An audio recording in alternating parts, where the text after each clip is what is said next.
Esto no es una entrevista, no es una tertulia, es el conversatorio. Y vamos a conversar con Ricardo Alba, un periodista de dilatada trayectoria que seguro que en estos momentos tan críticos pues tiene unas opiniones que nos pueden resultar muy interesantes.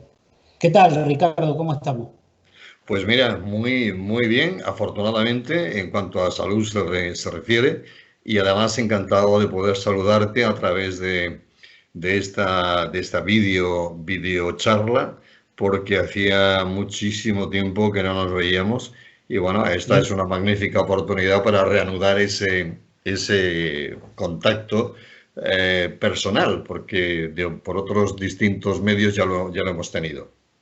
Muy bien, encantado, Rafael. Quería entrar directamente directamente al trapo. Pues A ver, vamos.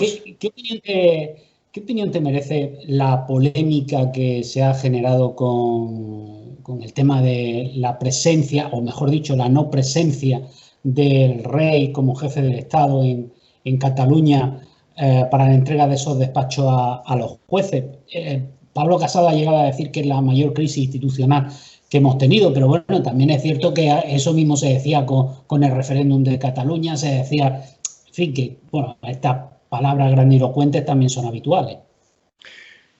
Mira, todo esto que está sucediendo con el jefe del Estado, que no hay que olvidar que lo es, a mí me está provocando una enorme tristeza.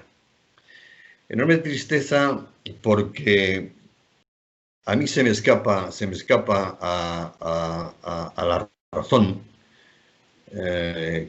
desde dentro del propio sistema democrático en el que estamos conviviendo ahora todos los españoles, incluidos los catalanes, les guste o no les guste, o nos guste o no nos guste, porque de todo hay en este campo.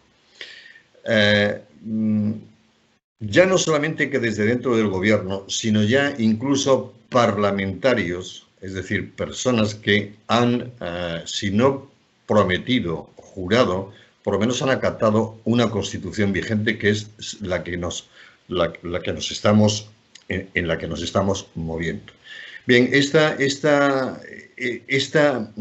carga explosiva políticamente hablando que se está produciendo desde, ya te digo, desde las esferas parlamentarias y desde las esferas ejecutivas del gobierno, a mí me produce una sincera tristeza y cierto temor, porque esto puede llevarnos a una situación muy delicada. Y no se trata de alarmar a nadie, ni se trata de echar leña al fuego, pero ojo, que estamos hablando de instituciones que todos hemos aceptado en un referéndum que se hizo en el año 78, muchas de las personas que nos puedan estar viendo no habían nacido, pero ese es el marco constitucional que tenemos para movernos. Si alguien quiere modificarlo, está en su perfecto derecho, pero siguiendo unos cauces que no son los cauces que, desde mi punto de vista, se están utilizando en este momento. Y además con el permiso, porque esto no sale de un ministro Garzón, de un parlamentario Rufián, de un vicepresidente Iglesias, esto sale con la bendición Urbi et Orbi en España de Pedro Sánchez. Y esto sí que es un momento delicado en la vida política española que, te repito, desde lo que te decía del inicio, a mí me produce tremenda tristeza. Si alguien no quiere la monarquía y hay suficientes elementos que lo puedan solicitar, un referéndum. Esa es la vía legal. Ese es el cauce que tenemos. Claro, claro, comparto la opinión contigo porque, a ver, yo por ejemplo, yo soy republicano porque considero que la jefatura del Estado es un cargo que no puede ser hereditario, que en una democracia debe ser elegido por la ciudadanía, ¿no? Pero por encima de esa idea hay una cosa: la democracia es la base. Cualquiera, pues yo creo que cualquier ciudadano español, pues seguramente prefiere vivir en una democracia, en una monarquía parlamentaria como la española, como la de Bélgica, como la británica, son monarquías, a vivir en una república como la de Cuba o la de Venezuela o la de Corea del Norte. Quiero decir, son repúblicas, sí, vale. Pero ¿dónde prefieres vivir? Yo creo que la mayoría de la gente preferimos vivir en una monarquía como la británica o la española a vivir en una república como esa. Y le damos la vuelta. ¿Dónde prefieres vivir? ¿En una república como Francia o en una monarquía como la marroquí? Yo creo que todos preferimos una república como la francesa. Es decir, que la inmensa mayoría ponemos por delante la democracia al modelo de Estado. Y luego comparto también lo que estabas diciendo. Hay suficientes cauces legales como para que si en un momento se quiere cambiar el modelo de Estado, a subirlo. Pero también me parece, y no sé si en eso estaremos de acuerdo, que tampoco es este el momento de plantear un cambio de modelo, que no es una urgencia acabar con la monarquía. Y Podemos, por ejemplo, en su última asamblea sí puso como objetivo prioritario acceder a la república. Hombre, tenemos 50.000 muertos encima de la mesa del COVID, tenemos gente que no ha cobrado el ingreso mínimo, tenemos los ERTE ahí a punto de acabarse y la gente que va a pasar a un ERE y por lo tanto al paro.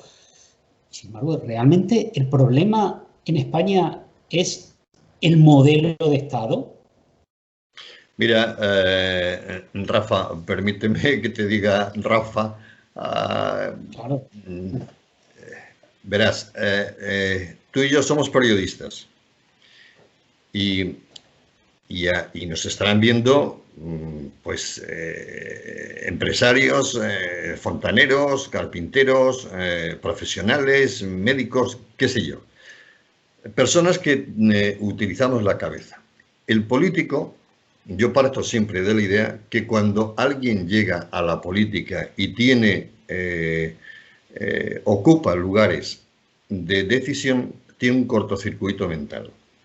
Ahí se produce algo que varía. Entonces, efectivamente, tú y yo consideramos razonablemente que en este momento, cuando tenemos 50.000 muertos, mejor dicho, cuando este gobierno tiene 50.000 muertos encima de su mesa, que los quiere distribuir entre las comunidades, entre los distintos gobiernos autonómicos, pero al final son suyos, lo quieran o no. Bien, pues no sería lo más prudente ni lo más aconsejable el meterse en otras cuestiones.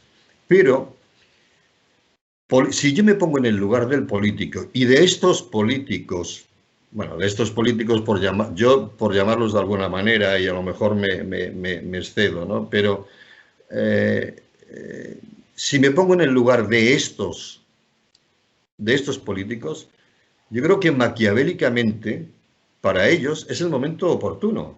Porque tú y yo estamos pensando en los 50.000 muertos. Y tú y yo estamos pensando en no contagiarnos. Y la mayoría de la gente está pensando, ojo, que me van a poner limitaciones, ojo, que no puedo entrar, ojo, que mi comercio, ojo, que mi bar, ojo, que... Bueno, en este momento no estamos con la cabeza suficientemente libre para pensar en algo que no sea casi en nuestra propia supervivencia.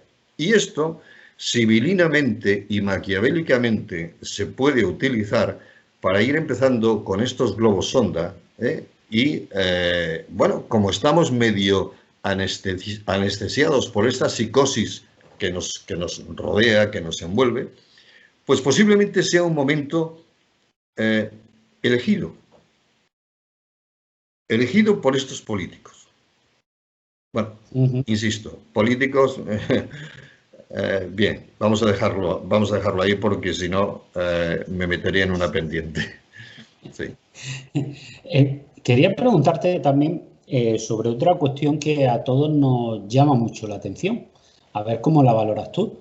Resulta que el Estado español ha sido de los más restrictivos durante el confinamiento. Ha sido uno de los que ha establecido una normativa más dura. Es de los que incluso después, en la actualidad, pues también ha mantenido unos niveles bastante duros de presión para que cumplamos ciertas normativas. Pero sin embargo somos de los que peores resultados estamos teniendo, tanto a nivel sanitario como a nivel económico. ¿A qué crees que puede deberse? Yo tengo la desescalada fue un caos total. Respondió a motivaciones políticas y, claro, así al final nos hemos metido donde nos hemos metido, en un agujero. Nos hemos metido donde nos han metido, porque nosotros no nos hemos metido en ningún sitio, nos han metido por razones económicas. No le encuentro otro sentido. Durante el confinamiento es cierto que muchas empresas, muchos empresarios, grandes, pequeños, medianos, pues han tenido un sufrimiento económico tremendo, al margen de la salud y el sanitario, pero han tenido ese perjuicio económico que este gobierno no quería asumir para no tener un desgaste posterior en unas posibles hipotéticas elecciones. Vaya usted a saber. ¿Qué es lo que sucedió? Bueno, llegó un momento en que la tensión social era de tal magnitud y la tensión económica, ¿para qué te voy a contar?, era de tal magnitud que lo que se hizo fue abrir la mano. Pero abrir la mano, como tú bien dices, de una forma muy precipitada. Habíamos tenido tiempo para preparar a personal sanitario, desde los farmacéuticos hasta el último celador del último centro de salud del último pueblo de España. Bueno, pues no se hizo. Aquí lo único que se tuvo en cuenta, y desde mi punto de vista, bueno, tampoco sería una crueldad lo que iba a decir, así que lo evito. Ha sido una cuestión estadística. ¿Cuántos miles de millones de euros estamos perdiendo o estamos dejando de ingresar? ¿Y a costa de cuántas vidas? Bueno, la operación es muy sencilla. Tantos muertos, tantos miles de millones. Hoy en día la economía se impone a cualquier cosa. Si lo estamos viendo, mira, a mí me produce cierto ya sonrojo el estar viendo lo que sucede con Madrid. Lo que está sucediendo con Madrid, pero sobre todo lo que está sucediendo con los madrileños, es una cuestión meramente política y estadística. Este gobierno o esta coalición de gobierno lo que quiere es conquistar Madrid del modo que sea. Conquistar políticamente, se entiende, ¿no? Y quiere dirigirlo. Por lo tanto, bueno, pues la precipitación, desde mi punto de vista, se debió a simplemente una cuestión estadística de economía. ¿Y estamos mal? ¿Por qué estamos mal? Porque, mira, nuestro sistema sanitario, perdona Rafa que te interrumpa, nuestro sistema sanitario era uno de los mejores del mundo. Y digo era porque ahora ya no lo es. En este momento, nuestros profesionales, te repito, desde el farmacéutico hasta el último celador del último consultorio de cualquier pueblo, son excelentes profesionales, excelentes, pero no dan abasto, no son suficientes.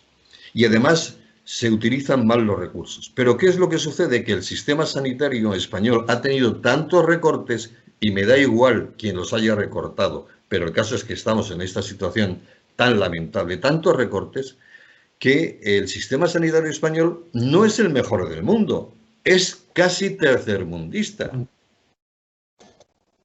Hombre, Sí, es que sí. se compraron mascarillas que no llegaban. Bueno, ¿para qué vamos a entrar en una historia, Rafa, que ya afortunadamente pasó? Y a ver si conseguimos salir de esta, salir, y digo nosotros, todos nosotros, porque sacarnos no nos van a sacar, vamos a salir nosotros. Ujú. Fíjate que la valoración que haces tú, la valoración, porque tú lo atribuyes a un cálculo estadístico, es decir, tanto muertos o tantos contagios me suponen tanto de activación de la economía y Sí. determinadas personas que son los que dirigen han optado por una cosa en vez de por la otra. Fíjate que yo no estoy ahí de acuerdo. Yo creo que es más ineficiencia, ineficacia, imprevisión, politiqueo. Yo creo que es más el intentar cubrir el expediente, es decir, que cuando se produjo la desescalada, lo primero que tenemos que recordar es que nos engañaron porque el propio presidente Pedro Sánchez habló de que había un comité de expertos científicos Esa es otra. que asesoraban sobre qué provincias pasaban o no pasaban de fase. Y resulta que ese comité no existía, que no existía. Y que ahora hemos tenido, pues el propio ministro Illa de Sanidad ha dicho que llevaba prácticamente 3 meses sin que se reuniera el comité de expertos que le asesora durante la pandemia. Y resulta que no se han reunido durante la etapa de más contagio y no se reúnen. O sea, nadie asesoró la desescalada desde el punto de vista sanitario y nadie está asesorando al gobierno cuando incluso están hablando de reducir las cuarentenas de 2 semanas a 10 días. Si esto lo habla el ministro y lo habla Fernando Simón sin que se haya reunido el comité científico, quiere decir que es una decisión política. Por lo tanto, ya te digo, yo ahí discrepo, yo creo que es más ineficacia, imprevisión y politiqueo que les otra cosa relacionada con esto. Mira, Que te puedo decir, si me permites, Rafa, te digo, mira, no estás de acuerdo y esto es un ejercicio de diálogo, perfecto, es el mayor ejemplo de diálogo que puede haber, el contrastar opiniones. ¿No estás de acuerdo con lo de la estadística? Bueno, ahí tenemos a un presidente del país más poderoso de este mundo que se llama Donald Trump y que ya lo ha dicho, que va a haber 200, 300.000, 400.000 muertos, que ya está, que no pasa nada, que no pasa nada en una población de 200 millones de habitantes. Pues si hay 400.000 muertos, pues no pasa nada porque ya vendrán otros a ocupar ese lugar. Pero la economía tiene que seguir funcionando. El politiqueo de este tipo es un politiqueo barato. Es un politiqueo,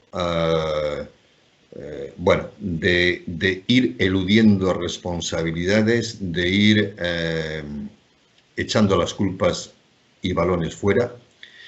Y la verdad es decepcionante. Sobre todo, mira, yo a Donald Trump le incapacitaría mentalmente. Si se pudiera hacer, ¿no? Por ejemplo. Porque y ojo, porque voy a poner un ejemplo que no tiene nada que ver con los políticos, no vayan ahora a... Pero, bueno, hay asesinos, hay homicidas, hay no sé qué, que eluden la cárcel porque tienen una incapacidad mental, ¿verdad? Entonces eluden la cárcel. Bueno, yo creo que algunos políticos necesitarían pasar alguna revisión psicológica y a la hora de tomar decisiones. Porque la verdad es que tu vida, la mía y la de cuantos nos puedan estar viendo, está en sus manos. Y yo no sé si mi vida está en manos de una persona mentalmente capacitada. Y con eso, ojo, repito, no estoy aludiendo a nadie. Y por otra parte, Rafa, permíteme una cosa, y es que los políticos se olvidan de que nosotros les pagamos. Pero lo peor es que somos nosotros los que nos olvidamos de que los pagamos y que como pagamos tenemos derecho a exigir y a exigir pues ciertos comportamientos que no te digo que sean los que yo quiero ni los que quieres tú, unos comportamientos normales que beneficien a la ciudadanía en general. Repito, ellos olvidan que nosotros les pagamos su sueldo mensual, que lo tienen y, en fin, no voy a entrar en valoraciones.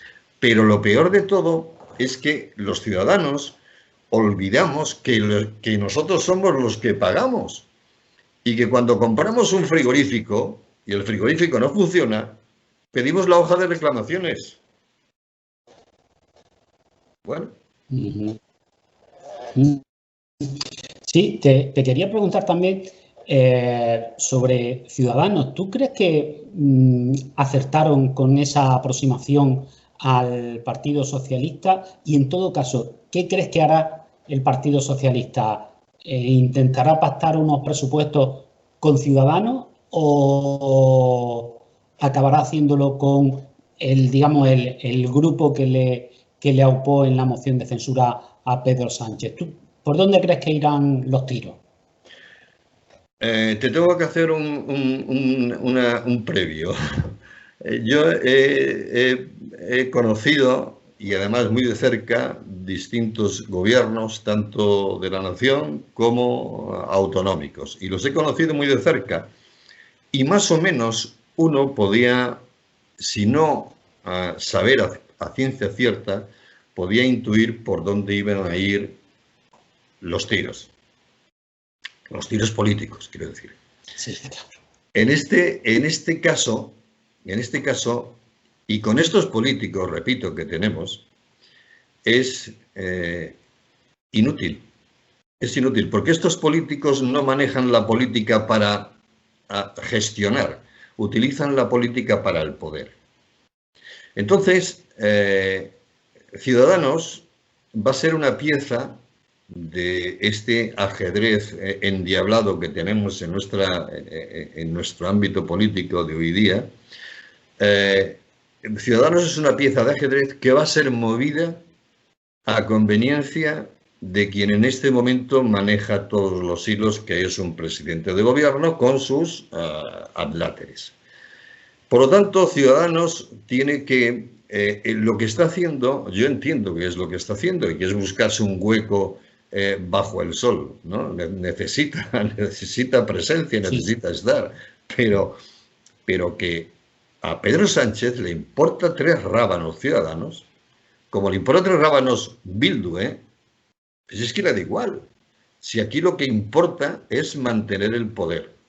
Y si para eso hay que sumar con Ciudadanos, se sumará con Ciudadanos. Y si para eso hay que sumar con Bildu, con Esquerra, con el PDK y con la Virgen de Montserrat, pues también se hará y ya está. Porque ya te digo, la gestión, lo que yo opino, hoy no se hace gestión política, se hace gestión para mantenerse en el poder. Sí. Coincidimos, en eso coincidimos. Te voy a hacer una última pregunta como periodista, a ver si ahí coincidimos o no. Personalmente yo estoy bastante cansado del exceso de información de la Comunidad de Madrid. Estamos viendo, vamos, la reunión, por ejemplo, que tuvieron el presidente Sánchez y la presidenta Ayuso, hasta retransmitida en directo por distintos canales. Es decir, vale, que me parece muy bien que Madrid es la capital, por cierto, la villa, no la comunidad, la villa de Madrid es la capital, cierto. Tiene un volumen muy importante de habitantes, sí, de acuerdo, pero vamos, y es que recuerdo incluso que los informativos de televisión y hasta de radio habrían hablando de Madrid Central, de la polémica sobre la peatonalización o no del centro de Madrid. Sí. No, un poquito harto del centralismo informativo. Esto ya no es cosa de los políticos. Eso ya es cosa nuestra, de los profesionales, de los periodistas, de los compañeros que están en Madrid tomando las decisiones informativas. No sé si opinas lo mismo o te parece normal que se hable tanto de Madrid. No, yo coincido contigo en que creo que hay un exceso informativo focalizado en Madrid, como en su momento lo hubo en Cataluña. De verdad que uno llega ya a estar hasta aquí de tanta información de Madrid. ¿Qué ocurre con Madrid? Ocurre con Madrid que tiene una simbología. Para los partidos políticos tiene una simbología, y es que si estuviese gobernando el PSOE en la Comunidad de Madrid, te aseguro que no tendríamos tanta información madrileña como la que estamos padeciendo. Pero, bueno, por lo que sea no, porque votaron los ciudadanos, claro, está gobernando el PP. ¿Qué sucede? Pues que Madrid es una pieza. Cuando hay una montería y uno sale de caza, pues uno quiere tener la pieza más emblemática. Y lo que está sucediendo con Madrid es esto, que es una pieza emblemática para cualquier partido. Poder gobernar Madrid es como tener una representación, te diría que mundial, ¿no? Y poder exhibir esa medalla pues en el Parlamento Europeo, en donde quieras pensar, tiene un alto valor que todos quieren conseguir. Y si no se consigue de una manera, pues se consigue de otra. A mí me parece que, además del exceso informativo de Madrid que estamos sufriendo y padeciendo, creo que también la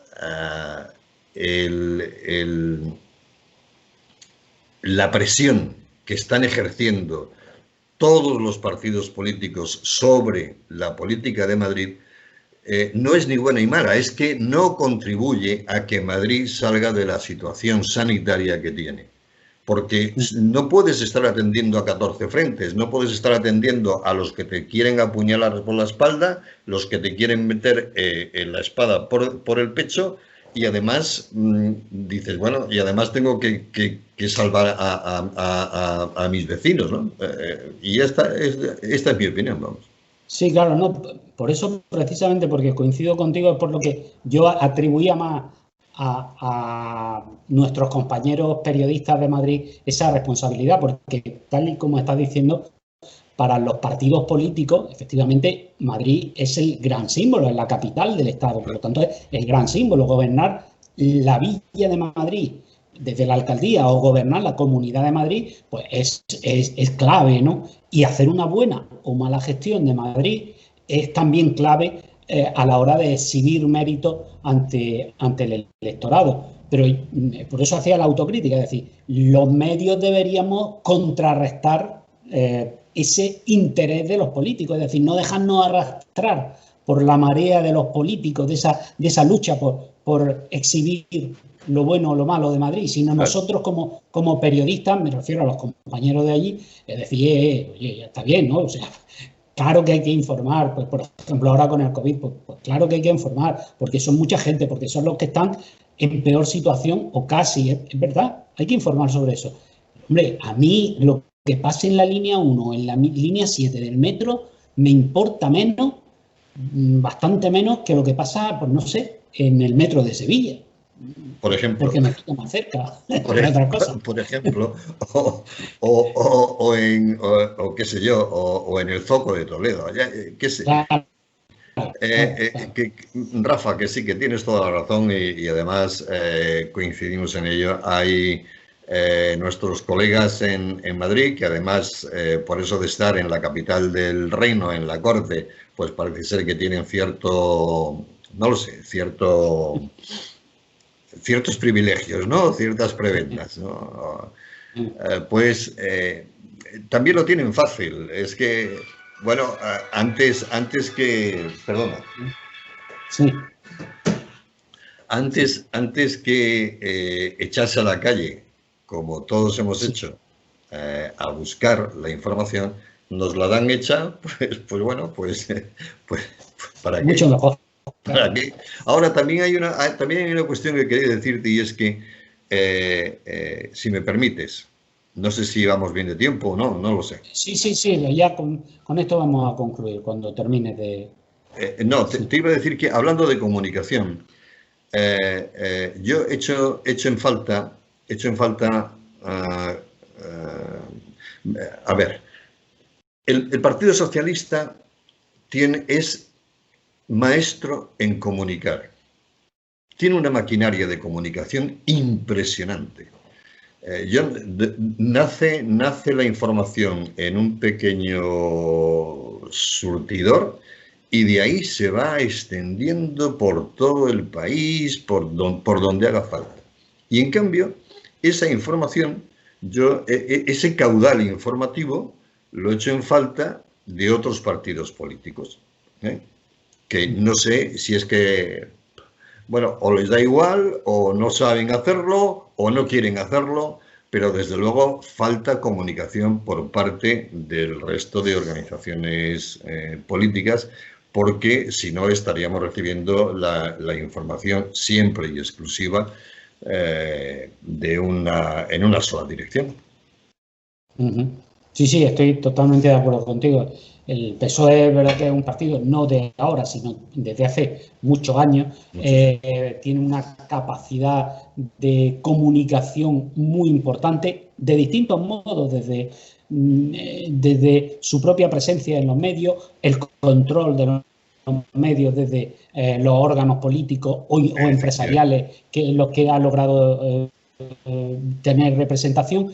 Pero es verdad que además de eso también le ha pasado al Partido Popular, ha tenido también esas cotas de poder, pero luego no han sido capaces desde el Partido Popular de alcanzar ese volumen de información y de calar en la ciudadanía, como sí lo ha logrado el Partido Socialista. Y evidentemente tampoco hablo solo del PP, te hablo del propio ciudadano. Fíjate, el Podemos sí se asemeja en eso mucho al PSOE. Podemos también es un partido político que prácticamente sin nada empezó a marcar un caudal informativo, como con la metáfora que utilizabas tú, un caudal informativo constante y bastante fuerte. Al principio sin tener prácticamente presencia en los medios, luego cada vez con más presencia, con una fuerza impresionante en las redes sociales, y cualquier cosa, ahí están.